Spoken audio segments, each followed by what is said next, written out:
پیارے بچوں السلام علیکم۔ آج ہم کلاس 8 کا جو ہمارا چیپٹر ہے فرکشن، اسی کی کنٹینیوشن آج ہم کرنے جا رہے ہیں۔ پچھلی بار ہم نے فرکشن کا اس کو انٹروڈکشن دیا تھا، نیڈ، امپورٹنس ہم نے اس کی پڑھی تھی۔ تو آج دیکھیں گے جو فرکشن ہے اس کی کیا قسمیں ہیں فرکشن کی۔ تو چلیے شروع کرتے ہیں ہم آج۔ فرکشن ہم نے دیکھا، فرکشن ہمیشہ جو ہے رف سرفیسز کے درمیان زیادہ آتی ہے، یا اگر کسی سرفیس میں ارریگولیرٹی زیادہ ہوں گی اس میں اتنی زیادہ فرکشن آ جاتی ہے۔ جتنی ایک سرفیس سموتھ ہوگی اتنی فرکشن کم ہوگی۔ اس طرح اگر آج ہم دیکھیں گے جو فرکشن ہے، اسٹیٹک فرکشن ہم پڑھیں گے، ڈیفینیشنز ہم اس کی دیکھیں گے کیا ہے یہ۔ ہم اسٹیٹک فرکشن کو اس طرح ڈیفائن کر سکتے ہیں: the force of friction which comes into play does not allow two bodies to slide upon one another is called static friction۔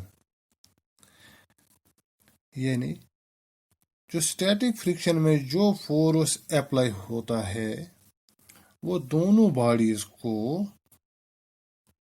Moment یا سلائڈ کرنے نہیں دیتا ہے، ایک دوسرے کے اوپر وہ سلائڈ نہیں کرتے ہیں، ایک ہی جگہ رہتے ہیں، کوئی بھی موشن ان میں نہیں ہوتی ہے، فرکشن ایک ہی جگہ رہتی ہے، وہ ایک دوسرے کے اوپر سلائڈ نہیں کرتے ہیں۔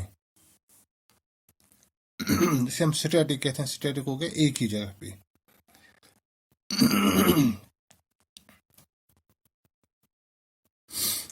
یہ سیلف ایڈجسٹنگ بھی ہوتا ہے،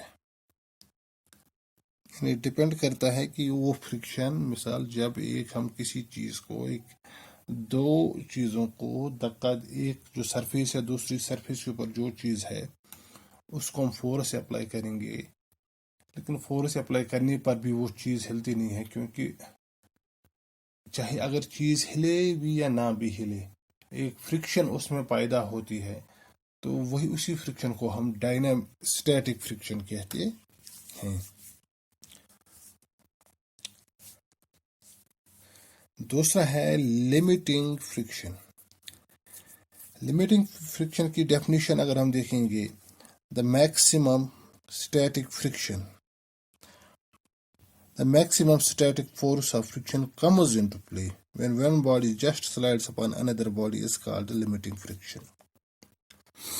جیسے ہم نے وہاں پہ اوپر کہا تھا سیلف ایڈجسٹنگ ہوتا ہے، یعنی ایک باڈی کو اگر ہمیں پش کرنا ہے،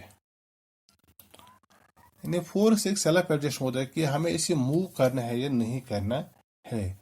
اگر ہم کسی چیز کو دھکا دیں گے وہ موو نہیں ہو رہی ہے، تو ظاہر سی بات ہے ہم کسی اپنے فرینڈ کو اپنے ساتھ ہیلپ کے لیے اسے بلائیں گے، تو جب دو باڈیز کا فورس اپلائی ہوگا تو ڈیفینیٹلی وہ چیز موو ہو جائے گی۔ 2 3 4 جتنا اس وقت ہمیں نیڈ ہوگی اسی حساب سے ہم کریں گے تو ہم اس کو ہلا سکتے ہیں۔ یعنی وہ ٹائم ہے جب یہ اگر ایک آدمی نے فورس لگایا وہ باڈی ہل نہیں پائی، 2 آدمی آگے پھر بھی باڈی ہل نہیں پائی، جب 3 آدمی آگے انہوں نے فورس لگایا، پش کیا، تب وہ باڈی ہلی، وہ تھوڑی سی سلائڈ ہو گئی۔ اب یہ جو ہے اسی کو ہم یعنی تو میکسیمم فورس، ہم اسٹیٹک فورس اس پر اپلائی ہوتا ہے،